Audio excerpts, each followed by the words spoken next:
Hey there, tennis fans. I'm Grace Carter, and this is Tennis Now, presented by Tennis Express. Tennis Express, order today, and it ships today. The USTA is going to host the U.S. Open as scheduled, starting with the main draw play on August 31st at the Billie Jean King National Tennis Center, which means it's going to be the first Grand Slam tournament since the coronavirus shutdown in March. Now, there will be no fans permitted. Player entourages will likely be limited to just one coach, and players and staff are going to be regularly tested for the virus throughout the tournament.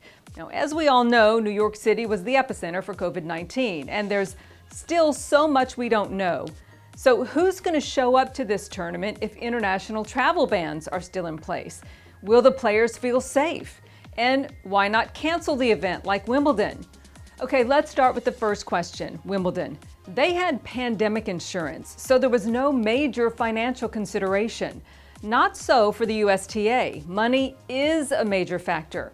The USTA is slashing 110 jobs and closing its White Plains, New York office. The U.S. Open generates hundreds of millions of dollars in annual revenue, which funds the majority of their programs. Though the USTA will lose tons of money in ticket sales and concessions, it will still make millions from its lucrative global TV contracts. Simply put, the USTA needs the revenue to keep a lot of its programs alive. Next question is, will the stars show up? The ATP Top 10 is all European, and as we tape today's news, both Novak Djokovic and Rafa Nadal suggested they weren't planning to play. For Rafa, it's a matter of timing. Think about it. He's defending both the U.S. Open and Roland Garros back-to-back. Remember, with the schedule change, the French Open is now set to start just 1 week after the U.S. Open ends. So considering jet lag and a worn-out body, big questions for Rafa.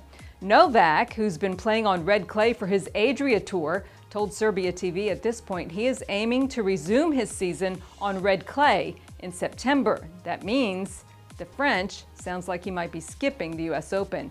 Isn't it hard to imagine a Grand Slam without the big three? Could we see that happen in New York? Now, Roger Federer, well, he's likely out for the rest of 2020 due to his knee surgery. The biggest question of all, though, is it safe to play in New York? Well, no one really knows, do they? Because we can't know what the numbers are going to be at the end of August. Ask 3 people, you get 3 different opinions.